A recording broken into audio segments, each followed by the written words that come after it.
గుండెల్లో గుణపాలతో కుచ్చిన బాధ నన్నింకా వదల్లేదు. తట్టుకోలేక ఏడుస్తున్నాను. నాతో పాటు పాపం దేవుడు ఏడుస్తున్నాడు. అందాల పాపాయిగా నీ కడుపున పుట్టాలనుకున్నాను, కానీ జరిగిందేమిటో నాకెప్పటికి తెలియట్లేదు.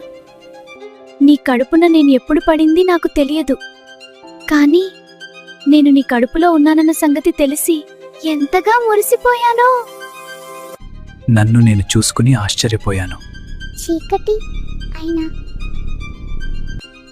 నా బుల్లి బుల్లి కాళ్ళు చేతులు ఆ చీకటిలో కదలడం నా చిన్ని కళ్ళతో నేను చూశాను.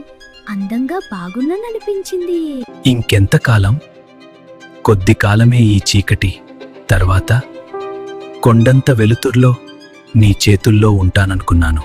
తక్కువ నువ్వు పిడికిళ్లతో కొట్టుకుంటుంటే నేను బాధపడ్డాను. ఎందుకో తెలీదమ్మా, నీ కడుపున పడిన దగ్గర్నుంచి నువ్వంటే నాకు చెప్పలేనంత ఇష్టమని. నాకు బాగా గుర్తుంది. నాన్న నీ మీద అరిచారు. ఎందుకు నువ్వు నాన్న పోట్లాడుకుంటున్నారో అర్థం కాలేదు. వేదు ఆ మధ్యాహ్నం జరిగిందది వెచ్చగా హాయిగా. నీ కడుపులో ఉన్న నా దగ్గరికి రాక్షసి వచ్చిందమ్మా.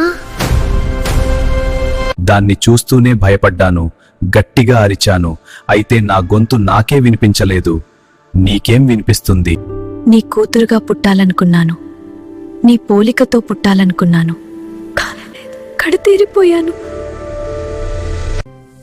నేను మరణించిన మరుక్షణం నన్ను దేవతలు అందుకున్నారు, పొత్తిళ్లలో పొదువుకున్నారు. దేవుడు నన్ను ముద్దు పెట్టుకున్నాడు. తను నీకేం భయం లేది, భయపడవద్దన్నాడు. అప్పుడడిగాను, మా అమ్మ కడుపులో నన్ను మింగేసిందే రాక్షసి, దాని పేరేమిటన్నాను. అబార్షన్ అన్నాడు దేవుడు. అయిందేదో అయిపోయింది, చచ్చిపోయాను. అయినా నీకెందుకీ ఉత్తరం అంటే? నువ్వంటే నాకు చాలా ఇష్టం అమ్మా. ఎప్పటికైనా నీ కూతురుగానే పుట్టాలని ఉంది.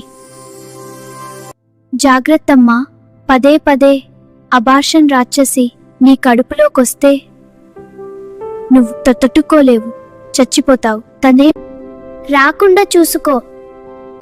ఉంటానమ్మా, నీకు పుట్టాలని పుట్టలేకపోయినా నీ చిట్టి తల్లి.